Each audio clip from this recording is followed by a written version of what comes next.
God, and all of a sudden when someone close to them passes away, heaven becomes very real to them, and they're like, oh my gosh, I hope they're there.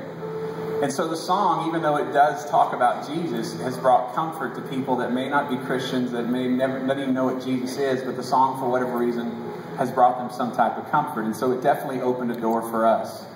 And all these years we've been kind of hanging on for the ride because of that song, and we've found ourselves going through different tragedies, and for whatever reason, God has given us the gift to write songs that'll help people go through the healing process. And this new album is no different. It's this past August, my cousin was a firefighter that was killed in the line of duty in Dallas, and I remember standing there behind the pulpit trying to say anything to 3,000 firefighters that came to his funeral.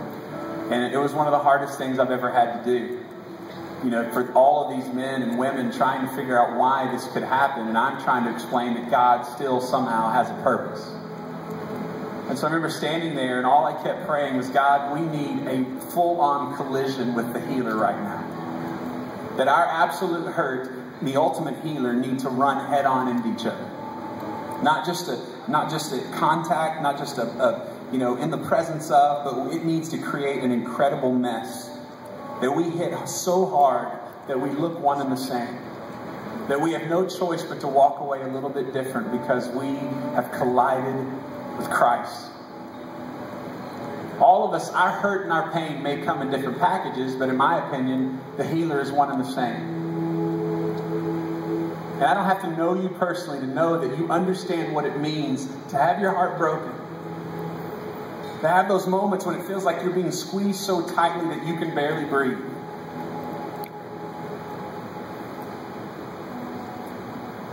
It's funny because we don't really know what to say when people lose a loved one.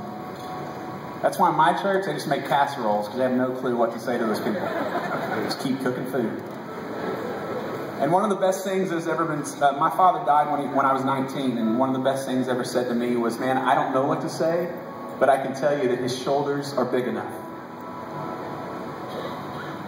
That no matter whether you're doubting or asking why or angry at God, the truth of the Lord will stand firm.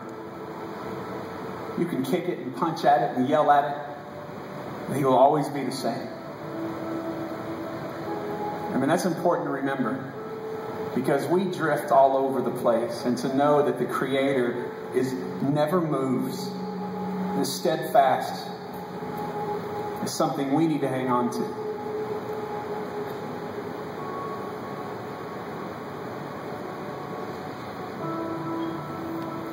It's funny where these things bring you. I'm standing at this conference, and you people are in tuxedos and stuff, and we're in this nice ballroom talking about Christ.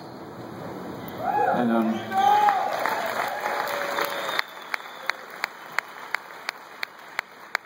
the night after you had every hairband known to the planet here. So that's kind of cool. Sorry I missed it. But, yeah, man, it's just, I guess the one thing that we need to be reminded of is that there are moments, this is kind of the easy part is what I would call it, to where hopefully at some point we will get that warm, fuzzy, we are the world moment where we want to sway our hands and hug people we don't know. And we can all hopefully agree that, you know what, God is good. He really is good. But I think the moments that define us are those moments when it feels like the rug has been pulled out from under us. Growing up, my youth pastor used to say, you know, if you squeeze a tube of toothpaste, what comes out? Toothpaste. Squeeze an orange, orange juice. Squeeze a Christian, normally you get the warm fuzzy thing and somebody yells, Jesus, always Jesus. Even though we mean well, if you've ever been through those seasons to where it's so difficult, it's probably the last thing you want to say. We ask why a million times. We get angry. We doubt everything that we've been taught. And that's okay.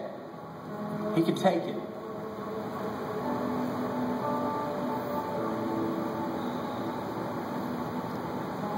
But I think the one thing we need to hold on to is not when the moment is easy like tonight, when we get the warm fuzzy.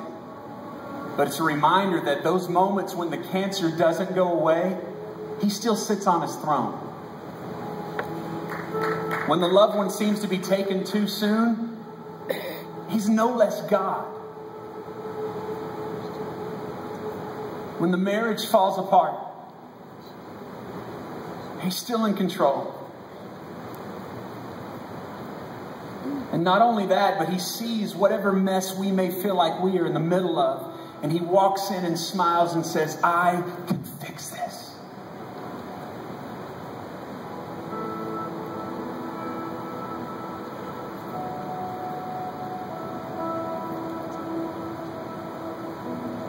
And even though it feels like a part of you has literally died, He can bring you back to life. He can give you purpose, satisfaction, and fulfillment. Okay. And so this song goes to anybody who knows what I'm talking about. You've been there. And if you haven't, God bless you, but it's coming. So I guess I'm talking to everybody. This song is called The Hurt and the Healer.